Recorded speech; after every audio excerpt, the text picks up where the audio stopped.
So this week might have not gone exactly how the Jackets wanted, but I think it's ended on some pretty high notes. So let's recap. Before they played in Vegas, the Jackets picked up ex-Carolina Hurricane Nathan Gerbe. He's playing with the Monsters, and after my last video, I looked up some stuff in the Monsters, read some stuff, and they're doing really badly. Like, yikes. So I guess that's what all these acquisitions are a bit of part of. I mean, getting more depth is nice, especially when we have more depth who've actually played it in NHL time already. But, wow, the Monsters are doing really, really bad. But on to our games. So we played in Vegas. We lost 3-6. We looked really bad. The Knights were skating circles around us. They also exhausted our D-men with super long shifts. There's actually a video going around Twitter of Lucas Sedlak falling on the ice after having done a really long shift. And wow! The game just looked really, really bad for us. But generally speaking of defense, where is ours? This has been an issue, and I think I've talked about it before, and I'll talk about it again, I'm sure. But this game especially is very noticeable that when Seth and Zach aren't on the ice, it looks like there's no one there.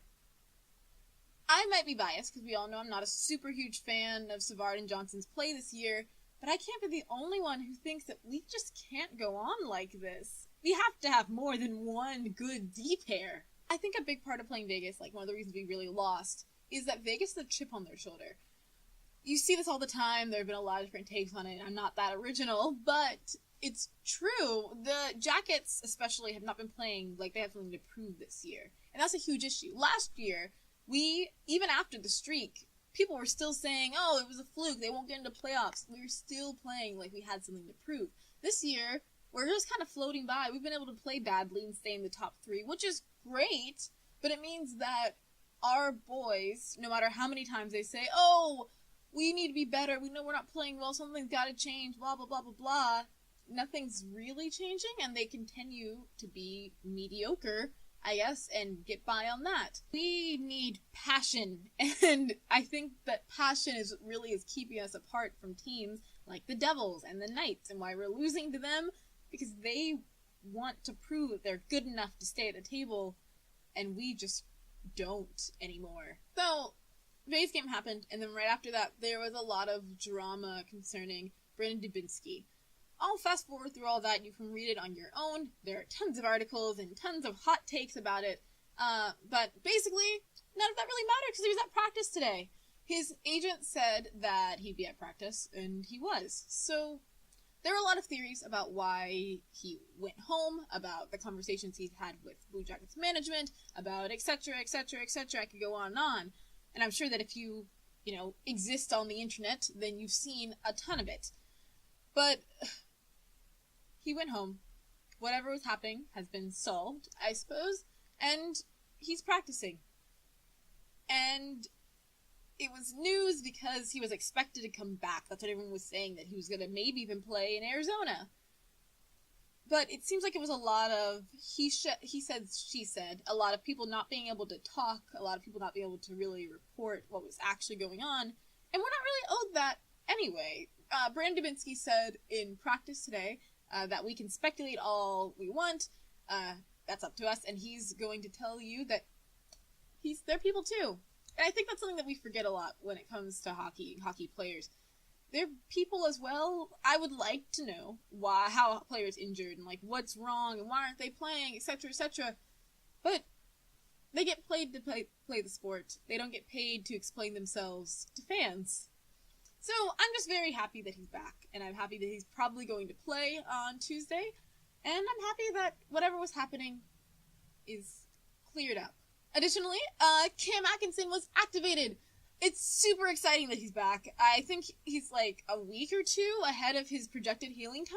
So Cam had to play in the Arizona game. We beat Arizona 2-1, which I think is a little bit too close for playing against Arizona, but the Islanders just lost to them, so maybe Arizona is getting better?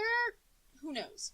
Regardless, 3 things really stuck out to me in this game. 1, the first goal was Jonesy and Breadman, and the second goal was Cam, Wenny, and Foligno. I just thought that it was really cool that our newer guard and our underperforming vets group, they both got to do a goal. It was nice. 2, Wenny looked really, really good. Like, incredibly good. Better than he looked in Vegas, for sure. As did Cam Atkinson. I'm hoping that Cam's return and Dubinsky's probable return on either Tuesday or Friday is a spark to the team. I just really hope. And 3, this was one of our 2 regulation wins this month. That's it. Exactly 2 wins in regulation. Now, it's great and whatever that we're good in the overtime and the shootout, but yikes. That's not a good stat to have when we have so many Metro matchups in the next month, and it's already such a close division. But speaking of the Metro, let's look into the points. Top of the Metro is still the Caps with 63 points. At the bottom is the Carolina Hurricanes with 52. That's 11 points between them. We're second place with 57 points in 49 games, while the Penguins are third with 57 points in 51 games. The next 4 spots are as followed. The Flyers and the Devils have 56 each, and the Rangers and the Islanders have 55 each. That's 2 points, 1 win, between a playoff spot second in the division and nearly last place 7th. In other words, the Metro continues to be terrible. In other Jacket news, Seth Jones had the flu. From my own experience with the flu this year, mostly through professors who had to cancel class because of it, this year's strain seems to be a few-day thing, so nothing super big. And he was on the ice today with practice, so we can assume that he'll play on Tuesday unless it comes back or something. But since he was sick, Zach Werenski got to go to his first All-Star game. He competed in the fastest skater competition and finished 6th out of 8 with a time of 14.250 seconds, which is faster than any other defenseman in that competition.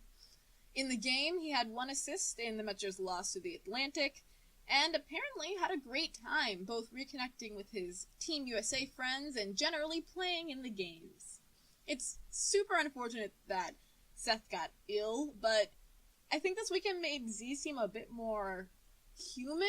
I mean, I think that for sure there was more photo evidence of him smiling the last 3 days than there's been all season. So, exciting. Finally, the Jackets. Should we be worried? From me, it's a solid maybe. The Arizona game, despite how lackluster it was encouraging in how our vets reacted. We're second in the Metro again.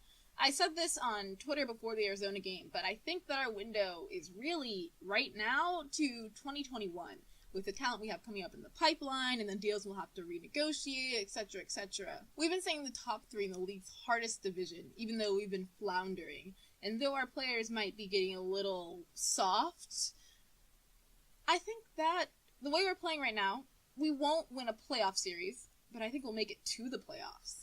And I think that as Dubinsky comes back, as Foligno finally seems like he's getting into form, as Wenny gets back up there, and Cam coming back and sparking up the lineup, I think we're on the upswing. And, to quote Zach Werenski, we haven't played our best hockey, and we've still found ways to win and get points, which is huge. When we do play our best hockey, I'm excited to see what happens. I'm excited too, Zach. I think we're going to be all right.